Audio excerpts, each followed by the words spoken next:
Good evening and welcome to Crossroads. For many people, this week made history. After decades of research, decades of being called conspiracy theorists, finally, we've been shown what is allegedly proof that aliens exist. Mexican aliens. No, not the kind flooding across the border, the other kind, the little green men types.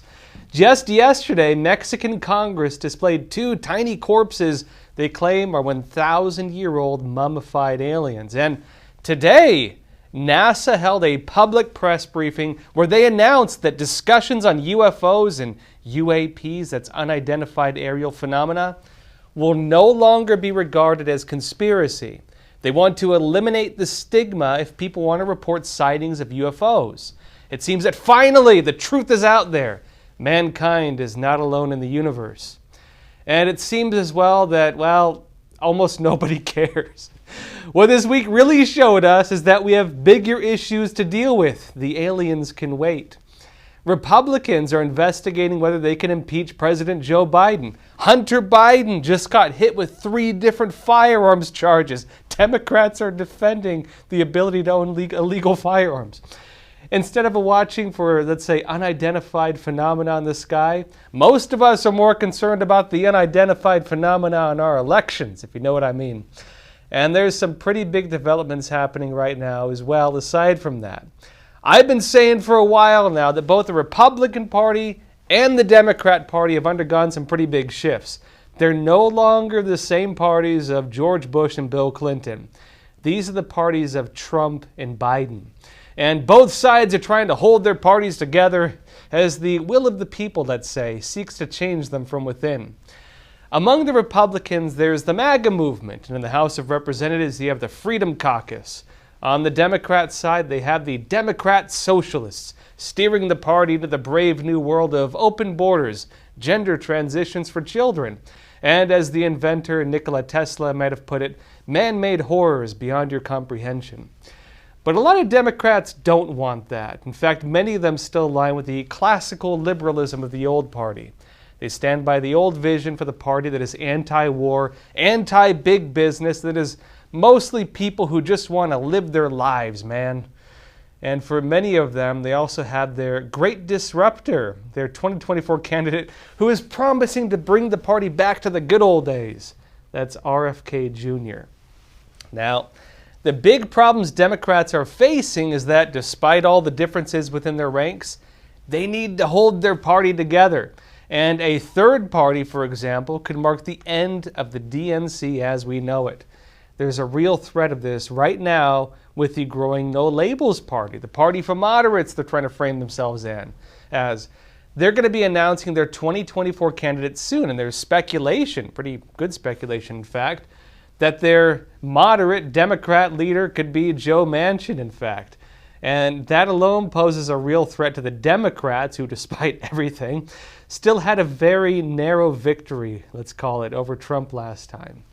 But RFK Jr. represents something much bigger. He represents a much more real threat to the future of the DNC, or more accurately, the party as we know it. It's possible that history was made a couple days ago, and it was easy to miss. The Wall Street Journal posted an opinion piece from Robert F. Kennedy Jr., where he declared in the headline, "The Democratic Party rigs the primaries." He stated, "It has become clear that the Democratic National Committee doesn't want a real primary and is willing to disenfranchise Democratic voters from choosing their nominee." Now, of course, some would argue that the Democrat Party rigs the general election as well, but that's another discussion for another day. What matters right now is the primaries. It's where political parties choose their frontrunners. It's the democracy, the will of the people.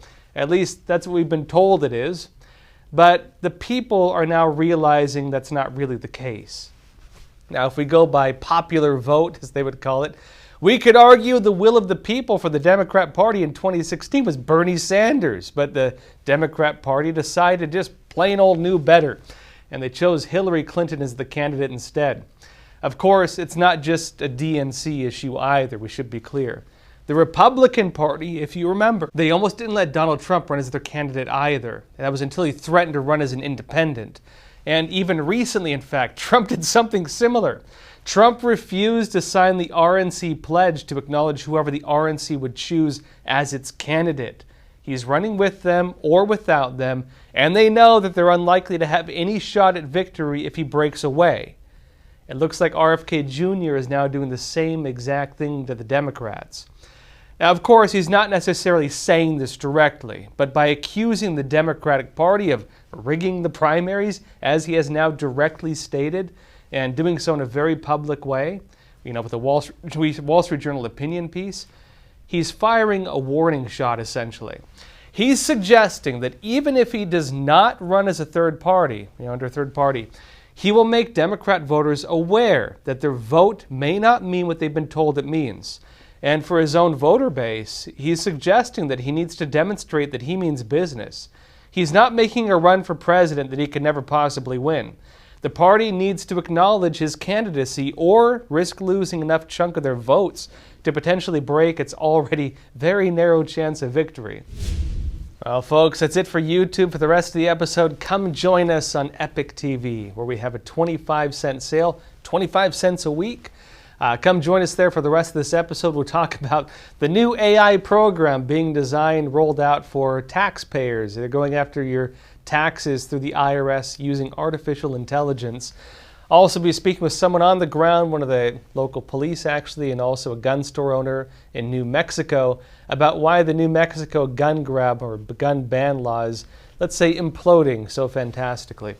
We'll talk about a lot of other things as well, so be sure to join us. Also, Epoch TV has a lot of great shows, documentaries, including some of my own special features and other content that we can't show you on YouTube. So come join us there, breathe the fresh air of freedom, and I'll see you soon. People from 160 countries illegally cross the U.S.-Mexico border and give themselves up to Border Patrol. But what about the ones who evade Border Patrol? These are known as the gotaways.